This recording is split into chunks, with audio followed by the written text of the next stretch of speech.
आज गेलो होतो चीज आणायला डायरेक्ट वसमतून नांदेडला. पिझ्झासाठी जास्त तर मोझरेला चीज वापरतात आणि ते चीज इथं भेटत नाही म्हणून नांदेडून आणायचं ठरवलं. पण नुसतं चीजसाठी नांदेडला नव्हतो गेलो, दुसरंही काम होतं. ते काम आटोपली आणि नंतर गेलो डीमार्टमध्ये आणि तिथे चीज पाहिलं. पण एक वेळेस विचार केला की मोझरेला चीज आणि फूक त्याची चव तेवढी काही चांगली लागत नाही आणि ते ते काढून टाकून खावं लागतं. मग विचार केला की आपण साधं चीजचा एक वेळेस करून बघूया कसा लागतो.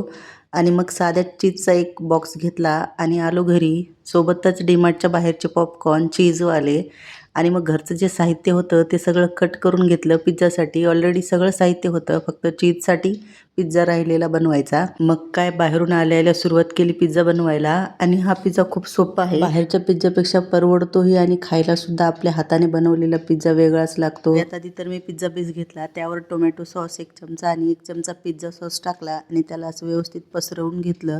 त्यानंतर यावरती जे आपण टॉपिंग्स कट करून ठेवले, जेवढे आहेत तेवढे तुम्ही याच्यावरती टाकू शकता.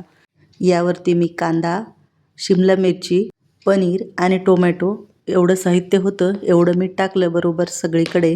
आणि त्यानंतर हे आहे ऑरिगॅनो आणि चिली फ्लेक्स टाकतात. चिली फ्लेक्स मुलं खात असतील तिखट तर टाका, एवढंही तिखट नाही होत त्याने, पण नसेल तरीही चिली फ्लेक्सने काही हरकत नाही. त्यानंतर जे आपण आणलं होतं चीज, साधं चीज आहे, चीजचा 1 क्यूब पूर्ण टाकला आणि आता पिझ्झा रेडी आहे बेकिंगसाठी. आणि आता मी हे एअर फ्रायरमध्ये बेक करणार आहे. 180 डिग्री सेल्सिअसला 10 मिनिटं ठेवून देणार आहे. आणि कढईमध्येही तुम्ही करू शकता, कढईमध्येही सुंदर होतो. कढई फक्त आधी गरम करून घ्यायची, त्यावर जी प्लेट ठेवणार आहात ती प्लेटही मध्येच ठेवून तिलाही गरम करून घ्यायचं.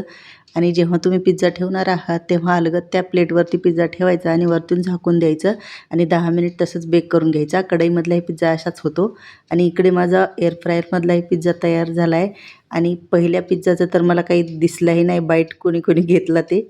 नंतर परत मी दुसरे 2 पिझ्झा ठेवले आणि त्यानंतर मग मी असे कट करून घेतले आणि एकदा कट करून दाखवते. खूप सुंदर पिझ्झा होतो.